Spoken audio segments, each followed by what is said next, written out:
you might have seen, some information on LinkedIn, some people writing about it in blog posts or in the media, is that there's been an amendment earlier in July on the use of NDAs within the Employment Rights Bill.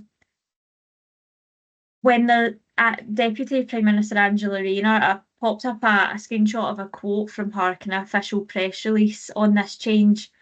And really, this change is to try and prevent employers from using NDAs or confidentiality clause, prohibit an employee or ex-employee from raising or speaking about any sort of harassment or discrimination they faced in the workplace. So yeah, you'll see there in the last quote, she says the Employment Rights Bill will ban any NDA used for this purpose so that no one's forced to suffer in silence. So that's the kind of rationale in the background to this change. And the change itself is in a new clause, so clause 22 of the Employment Rights Bill. And the wording, what it's actually doing is voiding any sort of provision in an agreement if it prevents the employee from making an allegation of or disclosure of information relating to relevant harassment or discrimination. And they've said that when it says they are relevant harassment or discrimination, the relevant they're speaking of is anything that's covered under the Equality Act 2010. So you might be thinking you don't use NDAs often as a kind of complete document itself, but we think this will apply to different documents, not just an NDA. Because you'll see the word in there. It's provision in an agreement. So although it's the term NDA is being used, it's going to be a bit wider than that, and we'll have a look at the type of agreements that it might impact. Now, they've said that those restrictions, so the voiding, if it's got that impact, won't apply to accepted agreements. They've not actually defined in the bill yet what accepted agreements are, but some some information has been, in debates and things so far. One of the accepted agreements that's been brought up is if the employee requests it. So, if it's not like an NDA or an agreement that's been triggered by the employer, if it's the employee who's actually come to the employer and asked for it, then this might not apply. But as I say, it's still unclear at this time because we don't have the information in the bill, so we'll keep an eye on that. So in terms of how it will impact employers, it will of course apply to any kind of standalone NDA that you would put in place with an employee in the context of discrimination or alleged harassment. I think the main one will be settlement agreements. Often in a settlement agreement, if it's something you've used before in the context of a workplace dispute, there will be a kind of general confidentiality clause in there that says, the terms of the settlement, there'll be confidentiality. So I think that will be the kind of main one. I've put employment contracts there, but employment contracts generally, wouldn't have a confidentiality clause that's that far reaching. Normally a confidentiality clause in an employment contract will be focused on, commercially sensitive or, business information. So I think that's less of an issue. And then I've also put COT 3 agreements. COT 3 agreements are similar to settlement agreements, but used in the context of an employment tribunal claim. So, if an employee raises a claim and you want to settle that claim, it'd be done through a COT 3 agreement. And I put a question mark because there's been some interest in writing from different employment lawyers over the last week or so, wondering whether COT 3 agreements will actually be caught by this legislation, because COT 3s are created by statute. But as I say, that's all kind of just speculation just now because it's all so new. So it'll be interesting to see if that's teased out any further. But the government have been clear that the purpose of the legislation and the new provision is to stop these confidentiality clauses in the context of a harassment or discrimination complaint. It's not to extend beyond where you might be using it for, genuine business reasons. If someone has commercially sensitive information, it's not to extend beyond into that. It's specifically relating to, where there's a where there's a ongoing, could be like a bullying, harassment, discrimination complaint live. So we're still waiting on further regulation on what's accepted. So it'll be interesting to see, what types of scenarios are the government, planning on this legislation not applying to. So we'll keep an eye on that. And I think in terms of the impact overall, settlement agreements can often be a useful tool for both an employee and an employer to settle claims and provide like a good outcome to avoid going to a final hearing. Um, but I think, if settlement agreements, if the confidentiality clauses in there are going to essentially be void, and ineffective, I think in practice this might see more claims reaching a hearing. So it'll be interesting to see, what the impact in that is, particularly as, a lot of the provisions within the Employment Rights Bill are arguably going to have the impact of more claims through the tribunal system. So an interesting one, only just been announced, so don't have that's a kind of theme that you'll see as we go throughout today. Only just announced, so we don't have like the bones of the detail yet. But interesting, and we'll keep an eye on it as it goes through the legislative process. I've gone through this one, I think, a couple of times on different webinars and breakfast briefings, but just an update because I think it's, one of the ones I certainly get asked about the most often from member companies, and that's unfair dismissal as a day one right. So we've covered before that the Employment Rights Bill will remove that 2-year qualifying period from raising an unfair dismissal complaint. So that means that from day one of employment, an employee will have the right to make that claim if they're dismissed. There's no kind of 2-year buffer period. What the bill also does is add what's called an initial period of employment. So I'll call that an IPE as we go through. You've probably heard some people call it things like a statutory probation period or, a legal probationary period. That's what they're referring to, but the language the bill actually uses is the initial period of employment. And that's like a kind of buffer zone whereby whilst they have the ability to claim unfair dismissal from day one, there is going to be this kind of IPE, a buffer zone, where they can carry out a lighter touch process. So a shorter process, and still not no process, but lighter touch. We don't have details yet on what a lighter touch process looks like in the legislation. We also don't have any details yet on what the length of that IPE will be, but the information we have at present indicates that 9 months is the most likely option. The government are actually announcing a consultation in autumn 2025 where they'll seek employers' views on what would be a reasonable and effective length of IPE. So if that's something you have any views on, you could participate in that consultation and have your say with the government. They've also said that future regulations will deal with the modified process. So it'll be interesting to see what that will involve, what that will look like, and what kind of shorter process employers can do during that IPE. And we'll look at the implementation plan at the end of today's session. But they've said 2027 now for that to actually come into effect.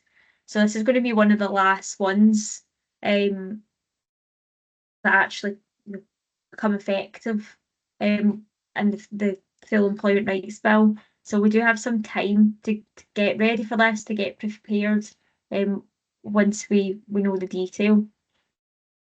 Now, what's kind of new, that was just a recap of what we've covered before, but what's new this week is that the bill's actually in its third reading of the House of Lords, and on their most recent vote on the bill, they actually voted to amend this aspect to the bill. Now, what they proposed to do was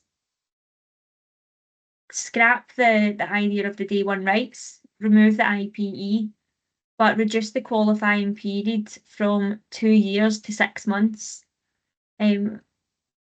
So quite an interesting one. Currently it's 2 years they're proposing to change it to 6 months. So it's not day one rights, which was on Labour's manifesto. So the kind of things they said this amendment would have the benefit of would be, less burdens on the ET system. So the government have done like an impact analysis and said that if they were to change the legislation to day one unfair dismissal rights, that it would increase employment tribunal claims by 15%. In Scotland, our tribunal system is generally running fine, but down south, particularly in the London tribunals, I think Manchester's really busy as well. You're currently waiting, maybe a year and a half for a hearing date. So I know that's one of the kind of key concerns by a lot of stakeholders is that, we've already got a system that is struggling to keep up with demand, and we're potentially seeing, a 15% rise in tribunal claims. So that was one of the things the House of Lords commented on. They've also said it keeps the existing legal framework. So one thing that a lot of employment lawyers are concerned about is the opportunity for there to be what you call satellite litigation.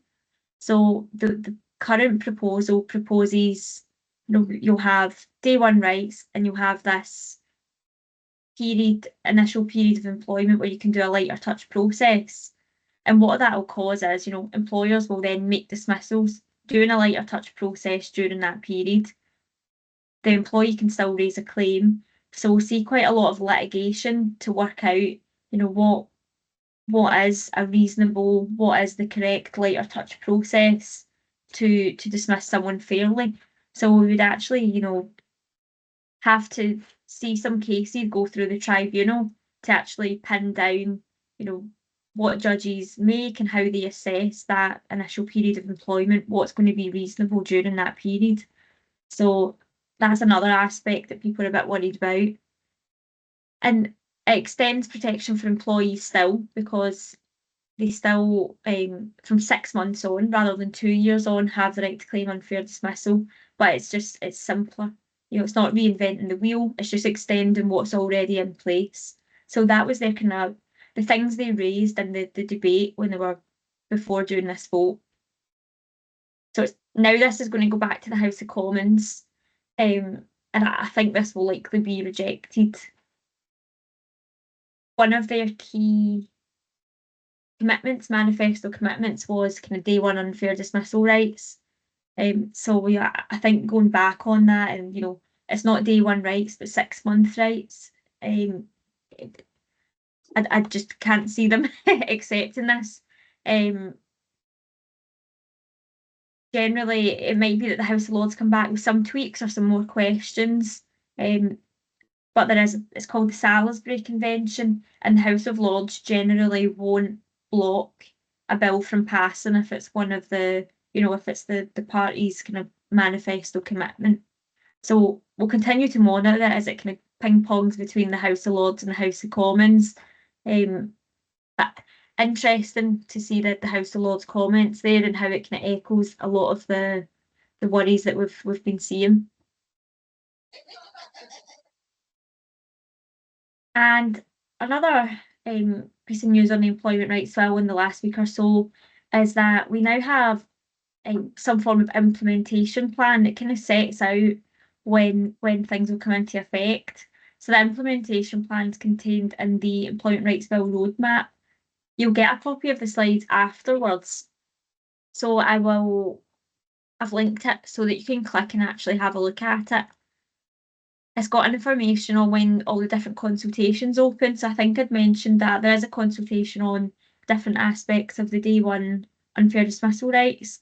There's going to be a whole host of consultations, so it might be worth going on and having a look and seeing if there's any that you'd like to participate in and give your views on.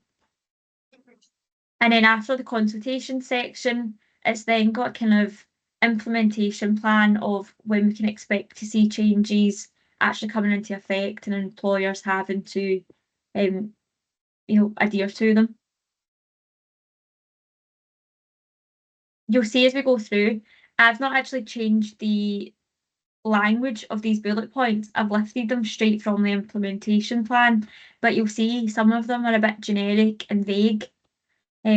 I think that's probably intentional because a lot of this is still going through the legislative process and subject to some change. And if you've ever had a look at the Employment Rights Bill itself, it's got a lot of headings and kind of basic detail, but then the nitty-gritty of the details will say, you know, to be in future regulations. So the detail will come out in secondary legislation later. So you'll see as we go through, some of it is, quite generic, but I think that's just to cover them if there's any changes. So they've categorised it into dates, but we've got this one here that says royal assent or soon afterwards. So that really means, as soon as it receives royal assent, they would hope to just bring this straight in, no kind of buffer period to get ready for it. And I think that's because the majority of it is just undoing legislation that the previous Conservative government put into place. So our first round of things becoming effective is essentially all updates to trade union legislation. So you remember the Conservative government brought in the Strikes Minimum Service Levels Act, where certain kind of critical um, services and industries could keep minimum service levels in industrial action. That's just going to be repealed in its entirety. And that would just be, as soon after it receives royal assent. Also repealing the great majority of the Trade Union Act, which sets a lot of requirements on things like ballot turnout and requirements for industrial action. So similar to the Strikes Minimum Service Level Act, just repealing that in its entirety. And then, just a few more additional points on the trade union front. Removing the 10-year ballot requirement for trade union political funds. So right now, every 10 years, they have to put a ballot out to their members to ask if they want to continue their political funds. They're not going to have to do that anymore. And the wording they've used for the last two is just enhanced protection against dismissal for taking industrial action and simplifying industrial action notices and industrial action ballot notices. So that's the kind of first round we're going to see come into force. Then in April 2026, they have outlined the kind of next batch of things that are going to come into force. Some of this would require action in terms of your policies and contracts. Some of it's just information that's worth knowing and being aware of. The first being that they're going to double the maximum period of the protective award if there's a failure to collectively consult claim in the context of a collective redundancy. So currently, per employee, it's 90 days pay. They're going to double that to 180 days pay. They're also going to take away any sort of service requirement for paternity leave and unpaid parental leave. So from April 2026, that's something that, if you have policies on that, you might need to tweak some wording. They've also said enhanced whistleblowing protections will come into force in April 2026. Again, it's still going through the legislative process, but a lot of what I think this is referring to is adding sexual harassment as a stand-alone protected category within the legislation for whistleblowing. They are also going to establish the Fair Work Agency body in April 2026, and that's essentially going to be like a government agency that, of its own accord, can investigate breaches of employment law, issue penalties, perhaps even take legal action against employers on behalf of workers. So that's going to be established in April 2026. Also, the removal of the lower earnings limit and the waiting days, the waiting period for SSP, that will come into force in April 2026. So again, if your team who deals with pay, and as well if you have any like sickness absence policies that refer to either of those, that might need amended before April 2026. And then another trade union one, they've said they'll simplify the recognition process in this time period as well. And quite a lot of further changes in October 2026. That seems to be the kind of two dates, the April and then the October. So the changes to rules surrounding fire and rehire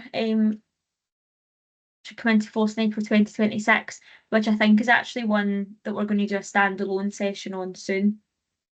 The duty to inform workers of the right to join a trade union, strengthening unions' rights of access into the workplace, if it's for the purposes to recruit members, organise staff.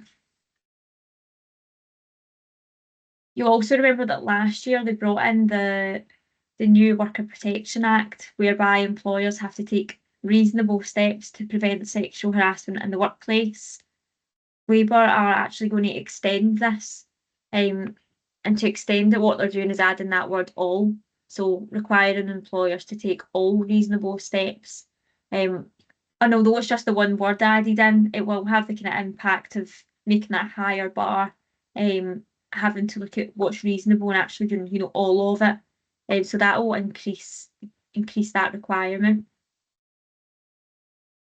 It's also in the EHRC guidance for sexual harassment at the moment, that employers, should take action when there's harassment to their employees by third parties, but it's also going to be in law, so they're going to make that a legal obligation as well. And then the last year, I'll just quickly run through new rights and protections for trade union reps coming in October 2026, extending the employment tribunal time limits. And from the information we have just now, I think that's most likely going to be from 3 months less a day to 6 months less a day. So a longer time for employees to raise claims. And extend protection against any sort of detriment for employees that take industrial action. And then 2027, so we're right into 2027 for some of the changes. So as I mentioned, day one unfair dismissal rights, that's on the implementation plan for 2027. So some time there for that one. One for large companies, making it a legal obligation for gender pay gap and menopause action plans. They've also said rights for pregnant workers, which I thought was, a bit generic and quite vague, but I think what they're referring to is extending protections against dismissal. So right now, there's certain provisions about how to deal with suitable alternative employment and a redundancy situation if somebody, is on maternity leave or only recently back. But I think that's going to extend a bit further to include, dismissals for any reason during someone's pregnancy, their maternity leave, or like a protected period once they've returned.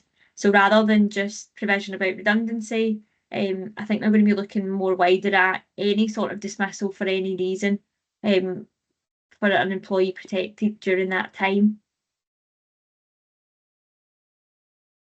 Another one related to the sexual harassment kind of piece is that they're going to introduce a power for secondary legislation to come later, where they'll identify steps that employers must take to be regarded as reasonable when they're assessing if an employer's taken all reasonable steps to prevent harassment, which I think sounds quite helpful. If the law actually specifies what the steps are, then we've got a good guideline of what needs to be done. They've put blacklisting, and I think this will be extended to third parties, not just employing companies. They've also said kind of industrial relations framework. So looking at our current legislation, statutes on industrial relations, having a look at implementing a new framework, kind of high level detail just now. Again, we don't know the kind of bare bones of what that would mean. And regulation of umbrella companies as well. And just a couple more for you. So I appreciate I'm running through these quickly. It's just so you have an idea of what's ahead. Another two for 2027. One being changes to flexible working legislation. Having a look at this, it doesn't seem to be too drastic because we've already recently had changes to flexible working legislation. What I think this is referring to is adding in that any sort of rejection of a flexible working request needs to be on one of the 8 business grounds they're staying. but also be reasonable. So a bit of an assessment on, making sure that when you're dealing and rejecting flexible working requests, you're doing that reasonably. And the regulation says that later regulations have set out what specific steps you need to take when you're consulting, which I think will feed into that reasonableness. So again, future regulations, so we'll know the detail at a later date. And also introducing some sort of statutory bereavement leave. So right now we have statutory parental bereavement leave, but it's kind of up to company discretion if they offer a more broad bereavement leave, but they're actually going to bring in a statutory scheme where employees will be entitled to it by law. So I appreciate that that's a lot and probably seems a bit overwhelming when you go through it like that. But in terms of what you can do now to get prepared, I think have a look at what you have in place just now, your handbooks, any corresponding policies, employment contracts, and just have a think based on what we've gone through there, what might need to change, what you have that needs changed. A lot of the things there are more, changes to the law that it's good to make sure you know. And only some of it will actually require kind of physical changes to your documents. So once you've had a look and see, what you have, I'd have a plan of when things should be updated. And I think if you link in with the implementation plan, focus on what's going to come in April 2026 first. So that's probably most likely going to be the paternity and parental leave changes, the SSP changes. So make a kind of plan of when things should be updated. But I would actually hold off making the changes until closer to the time. And that's certainly something we'll communicate to members when we think it's a good time to now update, or once we've worked on what we think the wording should be, we'll certainly communicate that. And the reason is that right now, a lot of the detail's not been teased out. Most of the Employment Rights Bill says that the detail will be given in further regulation, and we don't have that regulation yet. So I think it just avoids running the risk of, updating things or even publishing things, and then when the government put out the full detail, it's incompatible with the statutory scheme. So I'd make a plan of when you're going to do it, and just try and keep up to date on where things are, and we put out updates to that effect. I'd also have a think at looking at the link of the roadmap and giving feedback in the consultations. So if you have any sort of strong views on any of these areas, or things you think make sense, you can feed that back in consultations.